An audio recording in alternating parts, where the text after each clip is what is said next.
விளையாட்டு விபரீதமாகிறது. அரசியல் மதம் சம்பந்தப்பட்ட விஷயங்கள் அப்படின்னு எந்த விவகாரத்திலையும் எந்த பேட்டியும் கருத்தையும் கிரிக்கெட் வீரர்கள் தெரிவிக்கக்கூடாது அப்படின்னு பிசிசிஐ ஒப்பந்தத்தில் ஒரு விதியாக இருக்குது. ஆனால் இப்போது நாட்டில் நடைபெறக்கூடிய சில விஷயங்களை தங்களுக்கு சாதகமாக கிரிக்கெட் வீரர்கள் பயன்படுத்துகிறாங்க அப்படின்ற ஒரு குற்றச்சாட்டும் எழுந்திருக்கு. முன்னாள் வீரர்கள் மற்றும் ரசிகர்கள் சிலர் மதத்தை வைத்து வீரர்களை பிளவுபடுத்தக்கூடிய முயற்சியில் ஈடுபடுவதாகவும் குற்றச்சாட்டு இருக்குது.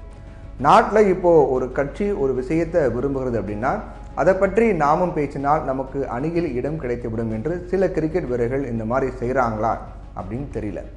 உதாரணத்துக்கு இப்போது ஒரு எடுத்துக்காட்டு நம்ம சொல்லணும்னா, இந்திய டெஸ்ட் அணியில் விக்கெட் கீப்பராக இடம் பிடிக்க KS பரத் போராடி வந்தார். இந்நிலையில் இங்கிலாந்து லைன்ஸ் அணிக்கு எதிராக 4 நாள் டெஸ்ட் போட்டியில் அவர் சதம் அடித்தார்.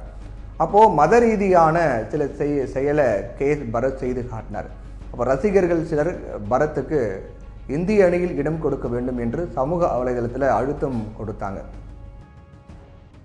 அப்போது சிலர் என்ன பண்ணாங்க, பரத் வேணும்டே இதை செய்வதாக விமர்சனமும் இருந்துச்சு. இது போன்று துருஜுரலை 4வது டெஸ்ட் போட்டியில் அபாரமாக விளையாடி இந்திய அணியின் வெற்றிக்கு உதவினார். இந்நிலையில் பத்திரிகையாளர்கள் ஒருவரிடம் மத ரீதியான சில கருத்தை தெரிவித்திருக்கார். இதில் என்ன தவறு, எந்த தவறும் இல்லை அப்படின்னாலும் மத அரசியலுக்கு வழிவகுக்கும் செயலில் துருஜுரல் ஈடுபடுவதாக குற்றச்சாட்டு இருந்துச்சு. கடந்த IPL போட்டி முடிவடைந்த பிறகு குஜராத் அணியில் இருக்கக்கூடிய யாஷ் தயால் என்ற வீரர் சமூக வலைதளத்தில் குறிப்பிட்ட மதத்தை கேலி செய்யும் விதமாக ஒரு பதிவு போட்டிருந்தார். அது பெரும் சர்ச்சையை ஏற்படுத்தியது. இதை எடுத்து குஜராத் அணி நிர்வாகம் அவருக்கு கடும் எச்சரிக்கை கொடுத்ததை எடுத்து அவர் பகிரங்க எச்சரிக்கை கொடுத்தாங்க இல்லையா, அதுக்கு பிறகு அவர் பகிரங்க மன்னிப்பும் கேட்டிருந்தார். இதே போன்று கிரிக்கெட் வீரர் சப்ரஸ் கான் அறிமுக போட்டியின் போது நடந்த விஷயங்களை ரசிகர்களின் சிலர் பல சர்ச்சையான கருத்துக்களை சொல்லியிருந்தாங்க. இதை ஆமோதிக்கும் விதமாக முன்னாள் கிரிக்கெட் வீரர் சேவாக்கும் வெளிப்படையாகவே சப்ரஸ் கான் விமர்சித்து ட்வீட் போட்டிருந்தார். இது மத அரசியலை கிரிக்கெட்டுக்குள்ள புகுது விஷயமா பார்க்கப்படுது. இதனால் முன்னாள் வீரர்கள் மற்றும் ஒப்பந்தத்தில் இருக்கக்கூடிய வீரர்கள் யாரும் மதத்தை வைத்து பிளவுபடுத்தும் முயற்சியில் ஈடுபடக்கூடாது அப்படின்னு BCCI எச்சரிக்கை கொடுக்கணும் அப்படின்னு கிரிக்கெட் ஆர்வலர்கள் வலியுறுத்தியிருக்காங்க.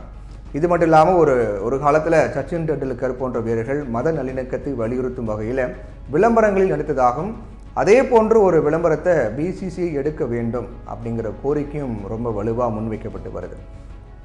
தொடர்ந்து பார்க்கலாம். மத்திய அரசுக்கு எதிரான ஒரு கருத்து சொன்னாலோ மத்திய அரசு அவமதிக்கக்கூடிய வகையில் செயல்பட்டாலும் அவங்களுக்கு அணியில் வாய்ப்பு கிடைக்காது அப்படிங்கிற மாதிரியான ஒரு நிலையிலாம் எழுதப்படாத விதியாக இப்போ மாறிக்கிட்டு இருக்கு.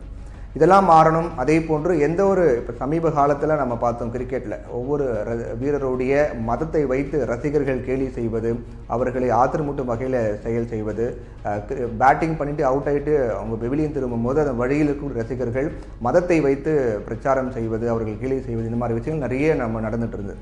ஆனால் இது உண்மையாக வன்மையாக கண்டிக்கத்தக்கது. ஏன்னு பார்த்தீங்கன்னா ஒரு விளையாட்டு அப்படிங்கிறது ஒரு நாடு கடந்து விளையாடுறாங்க அப்படின்னா அந்த விளையாட்டு முழுக்க எல்லா நாடுகளும் ஒற்றுமையாக இருக்கும். ஒற்றுமை ஏற்படுத்துறதுக்காக தான் நாடு கடந்து இந்த விளையாட்டு கிரிக்கெட் மேட்ச்லாம் நடத்துகிறாங்க.